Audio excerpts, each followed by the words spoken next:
بسم الله والحمد لله والصلاة والسلام على رسول الله صلى الله عليه وسلم وعلى آله وجميع التابعين إلى يوم الجمع والدين.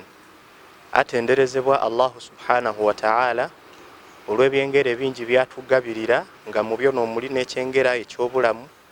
Tumusaba Allah subhanahu wa ta'ala atwongere obulamu obulungi, ayise emirembe n'okusaasira ku Nabbi Muhammad sallallahu alayhi wa sallam, omusomesa w'obusiraamu bwaife era omukubiriza owa buli nsonga erimu akalungi nga kaira eri omusiraamu sekinnoomu n'eri abasiraamu twena walala.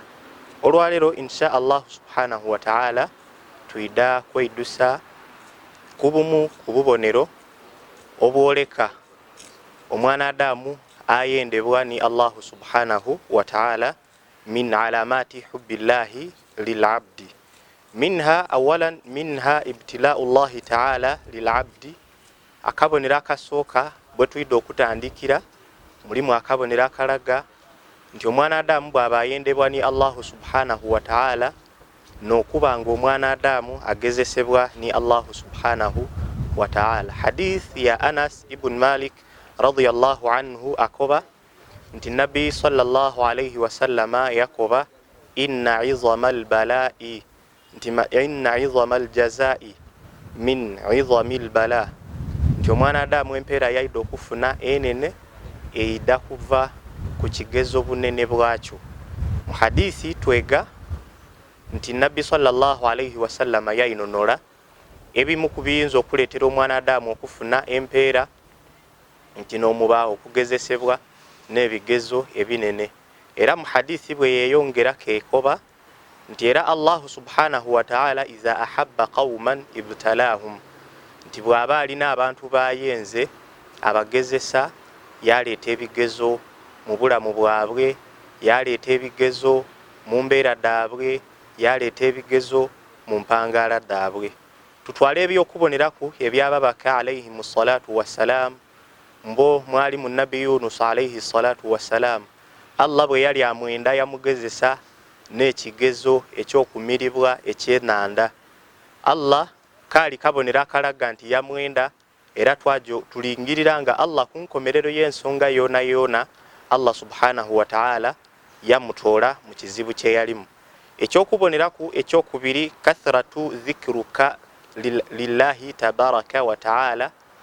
Omwana Adamu akaseera buli lwabitiriza okwogera ku Allah subhanahu wa ta'ala kabonera akalaga nti omwana Adamu oyo ayendebwa ni Allah subhanahu wa ta'ala.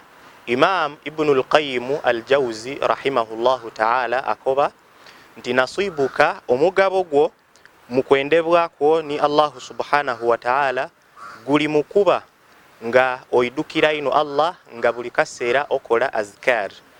Allah subhanahu wa ta'ala bakasobozeisa nga tukola azkari edibitiriire.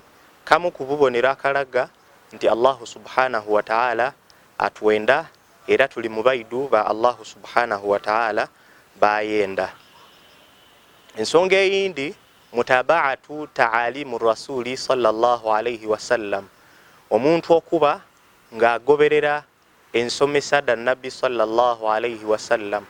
Tulingirira obulamu bwaife bwona empangaala yetuwangaala yalimu okusomesa n'okugalagira okwa Nabbi sallallahu alayhi wa sallama nga atugalagira ku kiki kye tube tukole na kiki kye tube tuleke.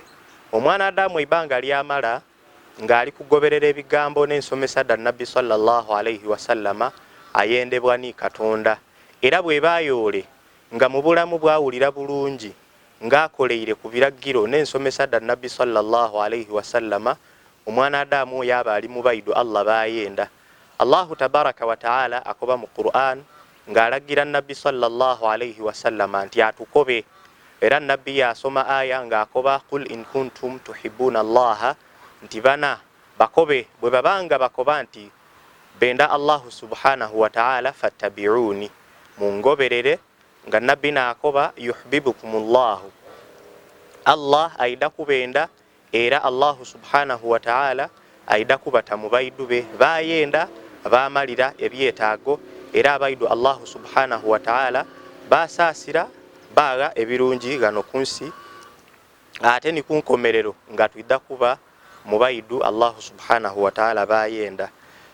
Ensonga yetwidde okukomenkereza nayo neyo kuba nti Allah idha ahabbaka Allahu, Allah bw'aba akwenze waffaqaka lil imani, Allah akusobozesa okukola obwikiriza, yakusobozesa okuba omwikiriza.